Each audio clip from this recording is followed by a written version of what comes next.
স্বাস্থ্য ও পরিবার কল্যাণ মন্ত্রণালয়ে জারি করা নোটিশ প্রত্যাহার সহ ৬ দফা দাবি বাস্তবায়ন না হলে শনিবার থেকে অনির্দিষ্টকালের কর্মবিরতি ও একাডেমিক শাটডাউনের হুঁশিয়ারি দিয়েছে চট্টগ্রামের ইন্টার্ন ডক্টরস অ্যাসোসিয়েশন। সকালে চট্টগ্রাম মেডিকেল কলেজ হাসপাতালের প্রধান ফটকের সামনে আয়োজিত মানববন্ধন ও বিক্ষোভ কর্মসূচি থেকে এই ঘোষণা দেন তারা। Savoy Disco. Indulgence redefined. স্বাস্থ্য ও পরিবার কল্যাণ মন্ত্রণালয়ের প্রকাশিত নোটিশ প্রত্যাহার সহ ৬ দফা দাবিতে সকালে চট্টগ্রাম মেডিকেল কলেজ হাসপাতালের প্রধান ফটকের সামনে মানববন্ধন ও বিক্ষোভ কর্মসূচি করে চট্টগ্রাম মেডিকেল কলেজ হাসপাতালের ইন্টার্ন ডক্টরস অ্যাসোসিয়েশন। তাদের দাবি, বিতর্কিত নোটিশের কারণে চিকিৎসা শিক্ষা ও ইন্টার্ন চিকিৎসকদের স্বার্থ ক্ষতিগ্রস্ত হবে, তাই দ্রুত নোটিশ প্রত্যাহার সহ ৬ দফা দাবি বাস্তবায়নের দাবি তাদের।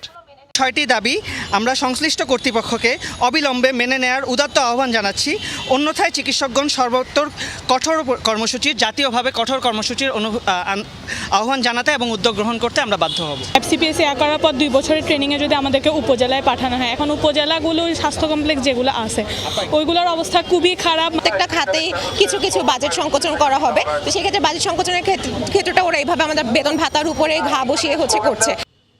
এ সময় স্বাস্থ্য সুরক্ষা আইন প্রণয়ন, BCS এর বয়সসীমা 34 বছরে উন্নীত করা এবং দেশের সব মেডিকেল কলেজের ভর্তি পরীক্ষার ফি 1000 টাকায় নির্ধারণের দাবি জানান ইন্টার্ন চিকিৎসকরা। বাংলাদেশে 2025 সালে একটা আন্দোলনের মাধ্যমে হাইকোর্ট থেকে প্রজ্ঞাপন জারি করা হয়েছে যে MBBS এবং BDS ছাড়া অন্য কেউ ডাক্তার পদবি তাদের নামের সাথে ব্যবহার করতে পারবেন না। এই জিনিসটা যেন কঠোরভাবে বাস্তবায়ন করা হয়। সদ্য পাশ করা একজন ইন্টার্ন ডক্টর, তার পক্ষে সম্ভব না যে কোচিং ফিজ অ্যান্ড বাকি তার ফ্যামিলি ডিউটি পালন করার পর 11,000 দিয়ে এত বড় একটা কোর্সের জন্য জাস্ট এক্সাম দিবে। দাবি আদায় না হলে শনিবার থেকে অনির্দিষ্টকালের কর্মবিরতিতে যাওয়ার হুঁশিয়ারি দেন তারা।